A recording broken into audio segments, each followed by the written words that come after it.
Assalamualaikum warahmatullahi wabarakatuh. Ketemu lagi dengan pembelajaran IPS hari ini dengan materi globalisasi.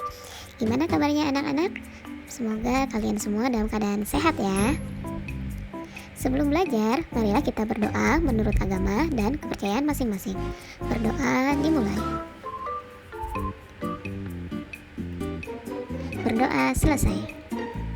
Tujuan pembelajaran hari ini yaitu siswa mengetahui pengertian globalisasi. Siswa mengetahui contoh globalisasi dalam kehidupan sehari-hari. Mari kita bahas materi yang pertama yaitu pengertian globalisasi. Globalisasi atau globalization berasal dari kata global yang artinya dunia dan lisation yang artinya proses. Bila digabungkan berarti globalisasi adalah proses yang mendunia. Atau bila kita artikan, suatu proses di mana semua penduduk di dunia bisa saling terhubung, bertukar segala sesuatu tanpa terikat batas, wilayah, dan kebangsaan. Nah, itu adalah pengertian globalisasi. Globalisasi adalah suatu proses di mana semua penduduk di dunia bisa saling terhubung, bertukar segala sesuatu tanpa terikat batas wilayah dan kebangsaan. Lalu apa saja faktor-faktor yang menyebabkan terjadinya globalisasi? Faktor penyebab terjadinya globalisasi yang pertama yaitu perkembangan teknologi informasi dan komunikasi.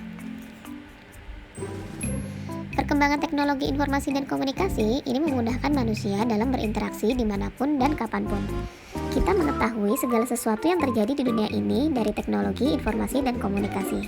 Teknologi informasi dan komunikasi ini memudahkan kita dalam berinteraksi dimanapun dan kapanpun. Seperti pada arti globalisasi tadi yaitu tanpa terikat batas, wilayah, dan kebangsaan bahkan tanpa terbatas waktu. Dengan adanya perkembangan teknologi informasi dan komunikasi, segala informasi itu dapat menyebar dengan sangat mudah. Kita dapat mengetahui segala hal dengan cepat dan dengan cara yang mudah. Faktor penyebab terjadinya globalisasi yang kedua yaitu adanya kerjasama antar negara. Kerjasama antar negara terjadi karena setiap negara memiliki sumber daya yang berbeda, sehingga untuk memenuhi kebutuhannya harus bekerja sama dengan negara lain, baik itu di bidang ekonomi, sosial, budaya, dan politik. Nah, dengan kerjasama ini, masing-masing negara bertukar informasi, bertukar barang, bahkan bertukar keahlian, yang akhirnya apa yang ada di suatu negara dapat juga dimiliki oleh negara lain. Contoh, adanya kerjasama dalam hal perdagangan antara Indonesia dengan Amerika Serikat. Indonesia mengimpor pesawat Boeing dari Amerika Serikat, sehingga yang bisa naik pesawat sekarang tidak hanya orang Amerika Serikat saja, orang Indonesia juga bisa naik pesawat karena adanya proses kerjasama tadi. Nah, sedangkan Amerika Serikat mengimpor buah dan ikan segar dari Indonesia, sehingga masyarakat Amerika Serikat juga dapat menikmati buah-buahan dan berbagai jenis ikan segar dari Indonesia berkat adanya kerjasama antar negara.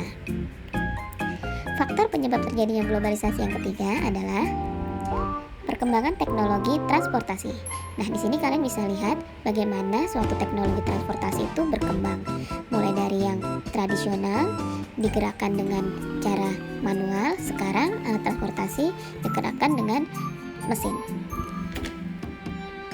Perkembangan teknologi transportasi ini memudahkan akses transportasi dan ekspedisi antar negara. Dengan adanya kerjasama antar negara dan perkembangan teknologi transportasi ini memudahkan terjadinya mobilisasi atau perpindahan, baik itu perpindahan manusia maupun barang. Seperti contoh tadi, buah-buahan dan ikan dari Indonesia itu tidak akan sampai ke Amerika Serikat bila tidak ada transportasi yang memadai. Untuk mengangkut buah-buahan dan ikan segar, diperlukan alat transportasi yang namanya kapal laut. Kapal zaman sekarang itu dapat mengangkut barang lebih cepat dan lebih banyak ketimbang kapal zaman dahulu. Ini berkat adanya perkembangan teknologi transportasi. Nah, inilah perkembangan teknologi transportasi terhadap terjadinya globalisasi. Jadi, ada 3 faktor penyebab terjadinya globalisasi ya. Faktor pertama yaitu perkembangan teknologi informasi dan komunikasi. Kedua, kerjasama antar negara. Yang ketiga, perkembangan teknologi transportasi. Kemudian kita akan membahas contoh globalisasi dalam kehidupan sehari-hari. Apa saja sih contoh globalisasi dalam kehidupan sehari-hari? Yang pertama, banyak produk asing yang beredar di masyarakat. Jadi, produk asing itu telah beredar di seluruh dunia, termasuk Indonesia. Apa saja produk asing tersebut yang telah mendunia? Di sini kita contohkan. Pada gambar, ini adalah alat elektronik. Coba kalian perhatikan, siapa sih yang tidak tahu, tidak mengenal tentang alat-alat ini? Hampir di seluruh dunia, alat-alat ini tersedia. Alat-alat ini ada. Hampir seluruh penduduk di dunia memakai atau memiliki produk-produk elektronik ini. Nah, termasuk gambar berikut. Ini adalah mobil buatan Jepang. Nah, mobil buatan Jepang ini termasuk produk asing yang telah mendunia, tidak hanya di Indonesia saja. Di bidang kuliner juga ada. Contohnya adalah KFC, Coca-Cola, Pepsi, dan masih banyak lagi. Begitu juga dengan gambar berikut. Nah, ini adalah produk asing berupa celana jeans dan sepatu sneaker. Nah, ini asal-usulnya bukan dari Indonesia. Ini adalah produk asing.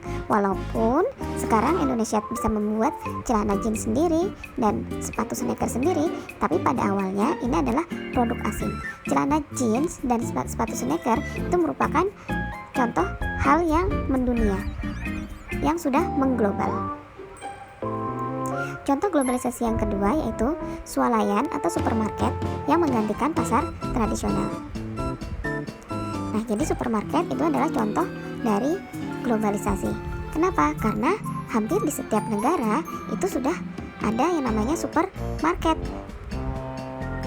Contoh globalisasi yang ketiga yaitu mesin-mesin produksi modern yang menggantikan tenaga manusia. Nah, jadi mesin-mesin produksi itu termasuk hal yang mengglobal atau mendunia. Setiap negara membutuhkan mesin-mesin produksi untuk menunjang produksinya masing-masing. Kita contohkan di sini. Ada mesin traktor, ada mesin pembuat kue, ada mesin pembuat kain atau batik. Nah, mesin-mesin produksi seperti ini adalah contoh barang yang telah mengglobal, telah mendunia. Keberadaannya diterima dan diterapkan oleh banyak negara. Contoh globalisasi yang keempat yaitu jual beli online. Nah, jadi sekarang jual beli itu tidak harus bertatap muka dengan pedagangnya langsung di pasar. Kita bisa melaksanakan jual beli secara online. Nah, jual beli online ini adalah contoh dari hal yang sudah mengglobal. Jadi tidak hanya di Indonesia, jual beli online atau online shop ini juga ada di banyak negara. Contoh globalisasi yang berikutnya yaitu adanya gadget atau gawai. Gadget itu tidak hanya sebagai alat komunikasi, tetapi juga sebagai alat mencari informasi, menambah wawasan, hiburan, dan gaya hidup. Nah, siapa sih yang tidak kenal gadget? Negara mana sih yang tidak memakai gadget ya? Jadi hampir semua negara, seluruh negara itu pasti memanfaatkan alat ini untuk kemajuan atau mempermudah kehidupannya ya. Nah, gadget ini sekarang bisa diakses oleh semua orang, jadi bukan lagi hal asing. Nah, itu merupakan ciri globalisasi ya. Bisa diakses oleh semua orang, diterima dan banyak diterapkan oleh sebagian besar penduduk, bukan lagi hal asing. Itu adalah contoh globalisasi. Contoh globalisasi berikutnya adalah banyak tenaga ahli di Indonesia. Bagaimana bisa sekarang di Indonesia itu memiliki banyak tenaga ahli?